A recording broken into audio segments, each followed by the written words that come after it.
Star Fox is a franchise built off the premise that you're in a vehicle, stuck on a fixed path, and need to maximize your score by shooting the enemies. This is known as on-rails gameplay. You can do this in different vehicles depending on the mission, but the gameplay is still more or less identical. However, there are a few sections of the game where you can freely fly within a small area, usually to fight bosses like Starwolf. These are known as all range mode sections. Despite their differences in gameplay, they both feature you stuck in the vehicle you start in.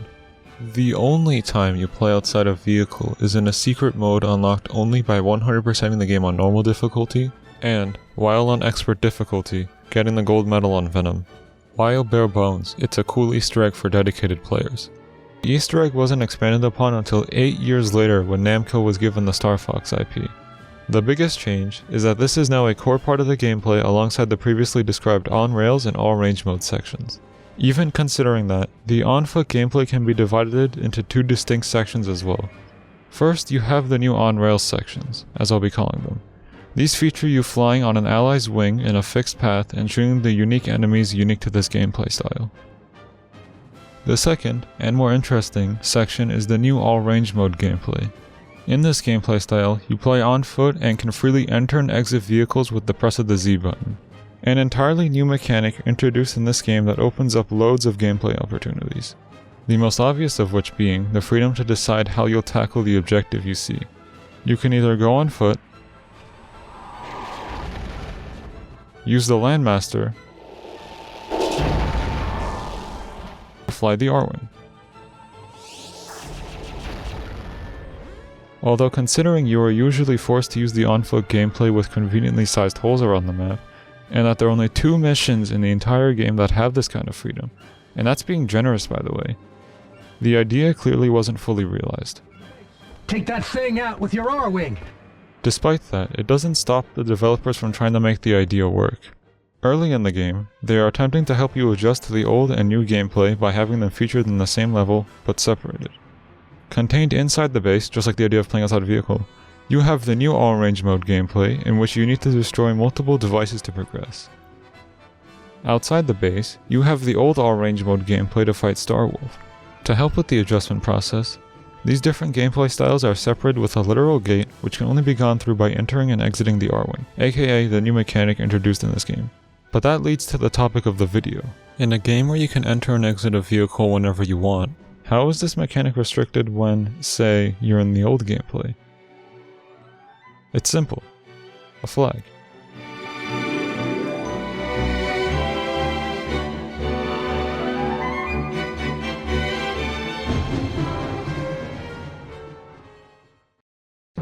First, let's begin with how the flag is used within the game before exploring what hacking the value can do. Throughout most of the game, the flag is turned on and has 3 effects. First, you're freely able to enter and exit vehicles with the Z button. Second, you will automatically exit vehicles when they are destroyed. And third, this allows you to land the Arwing by holding the X button, unless it's a moving platform. On the contrary, having the flag turned off will have the inverse effect. So that means you can't press Z to enter or exit a vehicle, you can't land your Arwing, and you die with your vehicle when it's destroyed. This is done to prevent you from doing something that wouldn't make sense, like exiting your vehicle in space. If you've played the game before, you might think that you're always able to enter a vehicle when presented with one, but there is one exception to this. This Arwing on Corneria is unenterable no matter how close you get to it. This is done so you're not magically outside the vehicle when the cutscene starts. Something else I thought was affected by this flag was how the Arwing and Wolfen are destroyed. Sometimes it falls downwards, and other times it doesn't.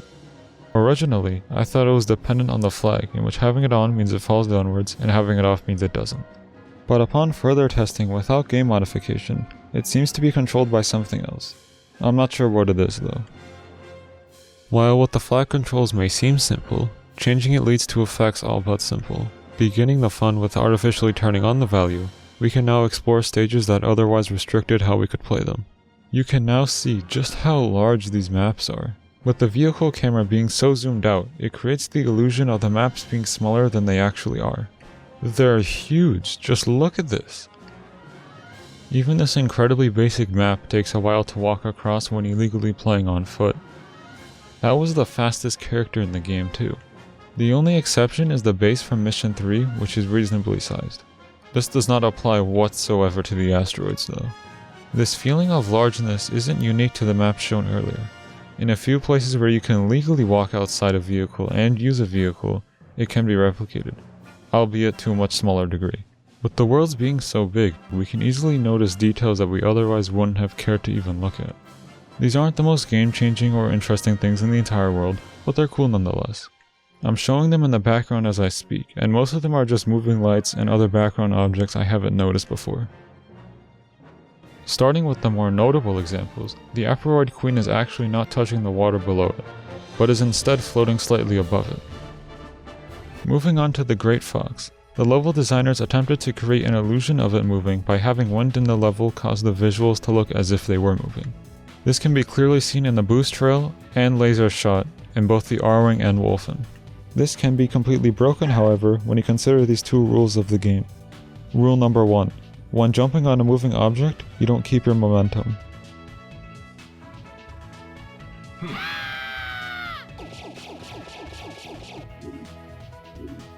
Rule number 2. You can't land your Arwing on moving objects.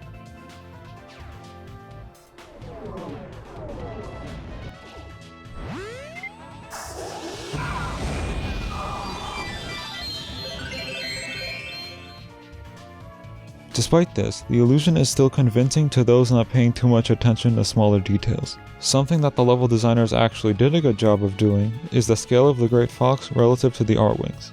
In the intro of the game, you can clearly see 4 Arwings leave the Great Fox. When actually landing the Arwings where they were taken off from, you can see that 4 of them actually fit.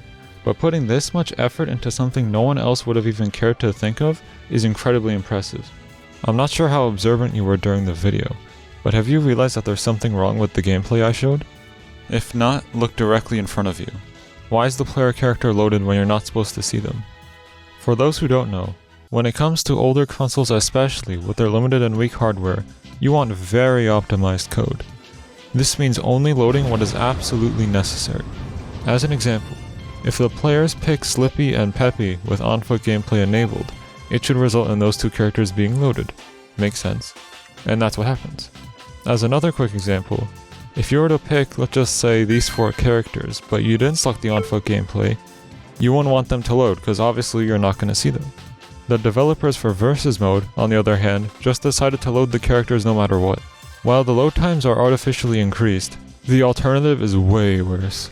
Before getting to that, it's important to note that while the characters are loaded, the lock-on mechanism is not loaded. As with any console shooter, there is aim assist. Some games have it stronger than others, and in this game it's certainly something. And this mechanic ceases to work when you illegally exit your vehicle. While the entire mechanic isn't fully understood, there is a reason for this. Within the game's memory, there are 2 addresses for what gameplay styles were selected beforehand. Right now it's hard to understand, but looking at a binary representation of their values makes this much easier. This first memory address is in charge of what vehicles to spawn in. The second memory address is in charge of how the player spawns in. The second memory address is also in charge of the lock-on mechanism. Through hacks, if we tell the game we selected the pilot option, we would then be able to lock on the pilots. Telling the game the opposite would have the expected result. And if we change this for the vehicles, nothing happens. This means you can always lock on to vehicles. While the devs for the Versus mode always loaded in the player character, the devs of the single player were smarter than that. They will only load what is absolutely necessary for the mission. This means the player character won't be loaded in missions you won't see it. This is what the alternative was that I described before. Now you're just a blaster on the floor. You can't even shoot. Help, Fox! Small problem. What's interesting though is that while the player model isn't loaded, it isn't unloaded either. This means that if you load in the Fox model, whether in a different mission or in Versus mode, you can now very clearly see you can see him asserting his dominance on his enemies clearly. While his model is loaded, his animations aren't, which explains the T-pose. This comes with the side effect of losing all movement upon using unloaded animations. Luckily, if this is a fresh boot of the game, his animations won't reset. What this means is we can manipulate his T-pose to whatever we want. The tail, on the other hand, that'll always be some random degree of happy. If you just stood still in any other single player mission, you got this boring result. Loading Fox and Falco in versus mode first will give you this abomination. Quit a mission as you're entering a vehicle and this comical masterpiece will appear. Quit as you die from falling to make Superman. And quit as you die to make someone who's done with life. Speaking of which, the default T-pose can be reached easily by falling off the map. Well, when it works. There was a lot that just happened, so let's start with the player model not showing up. Seen in Mission 7 and that versus mode stage that gives me PTSD, there is water you can fall into. Only upon doing research for this video did I find out that the player character will slowly turn transparent upon entering it. This same rule applies even to the Aperoid Queen fight, despite the water being completely unreachable. The second interesting thing to look at is that you don't die from falling off the stage. This is pretty simple, there's just a gigantic floor underneath it. You can oddly go through the floor if you enter these holes, although later you'll be teleported back up. Testing the gigantic floor collision in other stages leads to inconsistencies. Starting with Mission 3, this stage features a gigantic floor, and this is also the lowest point the Arwings can fly. Unfortunately, you can't land on it. Orbital Gate, on the other hand, eventually does have a death plane, but it's a bit far down. As for the Great Fox, it very clearly has a thin layer of clouds, and finally, it also has a death plane, but it's an absurdly long distance below the stage. Speaking of collisions with the gigantic floor, we should also explore general stage collision. For places normally inaccessible, there was a large amount of effort put into making sure that you stand on what you can see. I mean, just look at this. No one would know this is there. Why go through so much well, they tried. There are some minor inconsistencies here and there, but overall it's not the biggest deal in the world. Except for these meteors, which are pretty big offenders. Slightly unrelated, but in versus mode you can clip through a meteor on the edge of the map by flying below it and letting the game do the rest. In Orbital Gate, an instant destruction failsafe for the Arwing can be triggered. It's pretty precise, but land your Arwing right here, and just get back in it. This has to do with the recoil you take when you hit a wall in an Arwing. If you happen to hit another wall as you're recoiling backwards, you will instantly die. By making the Arwing invincible, you can clearly see what actually happens. It just applies the knockback over and over again until you're no longer colliding with the wall. You know, I feel like I've been talking too much about the Arwing, so let's move on to the Arwing Our Teammates Fly. Yes, these are entirely different vehicles, and I will be talking about them separately. We can attempt to enter them by falling on top of them. But if we want to do it sometime this year, we could just hack its position. Unfortunately, attempting to enter the vehicle always comes up short. The Teamate Arwing is used quite a bit throughout the game, even when you wouldn't expect it. But there seems to be no hope to enter the vehicle. But, in a flashing turn of events, to our rescue, the developers decided to use the Arwing for one more unconventional reason. That's right, the new on-rails section of the game uses the same Arwing your teammates fly. On top of that, as you can tell from the HUD, we are automatically put into the vehicles. So we've successfully entered the vehicle, now time to exit it. Given that the flag is turned off specifically for these sections of the game, we can enable it mid-gameplay to exit the vehicle. I mean, on paper, this makes sense. Pressing the Z button leads to nothing happening. Remember how I said the two Arwings aren't the same? This means that the Teamate Arwing realistically has no code to enter or exit the vehicle. Time to improvise. Within what the game remembers about each player is their current state. This can include if you're standing still, jumping, walking, etc. Within these on-rail sections, you're put in a unique state not seen elsewhere. So if you've played the game before and think the physics act differently here, you are completely correct. Within this state, we lose the ability to move. By manually changing our state to the one seen just standing still, we gain the ability to freely walk around, of course with another exception. So while we can walk and jump freely, we are still tied to the vehicle's movement. I was originally under the assumption this was hard-coded, but upon doing something else I realized what was actually happening. When you jump on top of a vehicle, you will move with it, because that's how real life works. A pointer within the game will have the vehicle you are standing on, and will empty it when you leave the vehicle. However, for an unknown reason, the logic for walking off this vehicle doesn't exist. So it thinks we are in the vehicle when we really aren't. This means that by standing still, we will always be in the same place relative to the Arwing or Wolfen. To demonstrate this, I'll use a Landmaster controlled by player 1 and having player 2 and 3 on top of the vehicle. As you can see, when the Landmaster moves, the player moves with it. Makes sense? Rotation is a bit more complex though. Both players rotated the same amount, but the distance they moved was much different. That's because they're rotating around the same point, but their distances to the point is much different. This means that the radius of the circle they're moving with will also be different. This causes both players to stay in the same position relative to the tank. Going back to the new on-rails section of the game, we can see this exact thing happening. Being close to the vehicle when it rotates causes very little movement. On the contrary, being very far from it when it rotates causes us to go flying across the map. Telling the game we are not actually on top of the vehicle allows us to freely enjoy sights that would otherwise be hidden. This just translates to being able to see the enemies spawn in, because there's nothing else to see in these empty worlds. But it is still fun to walk around and see... Fox! Do you even see the enemy? Well, no. But we can also use this as a way to see attacks from a new angle. This just looks really strange. It's also worth noting that when you die, the camera will always try to keep the vehicle and the player in view at the same time. Obviously, when you're nowhere near the vehicle, you can imagine what happens. Now it's time for the part you were most likely waiting for the entire time. The Star Fox 64-esque levels. So we're in an Arwing, and all we need to do is exit it, and the flag is turned off. This is going to be easy. So let's turn on the flag and exit the vehicle. Of course it doesn't work. Why do you think it's so late in the video? While my evidence is pretty weak, this and that are not the same thing.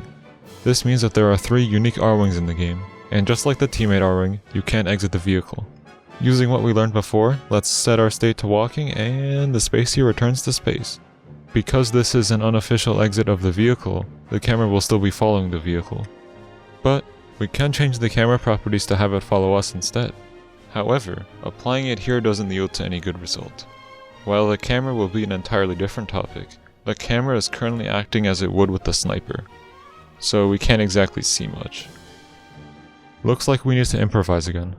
By holding down the Z button, I made a Gecko code that has the camera follow the player at comically close levels. Admittedly, this is quite cheap, but it's a guaranteed way to get the camera to follow the player. By activating the Gecko code, it's pretty clear that literally nothing's working right now. The hack doesn't even make the camera follow the player, and it's pointed in the wrong direction. We can fix the direction problem pretty easily, but even then the player can escape the camera. The explanation? These sections always act differently compared to every other part of the game. The only alternative is to hack the camera's position independent of the player, but that's not why we're here. For one smaller side effect, the pilot health in versus mode isn't shown. This, however, is purely visual. Another fun side effect is in Mission 8. Normally upon dying you get a nice view of how you failed.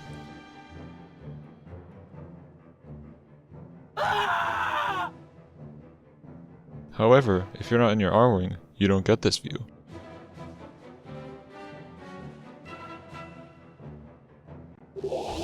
Alright, I feel like I've been talking too much about the Arwing, so let's move on to the Landmaster and its quirks. By disabling the flag and dying inside the vehicle, a failsafe is triggered and this mission failed screen appears. This works in the Arwing too, by the way.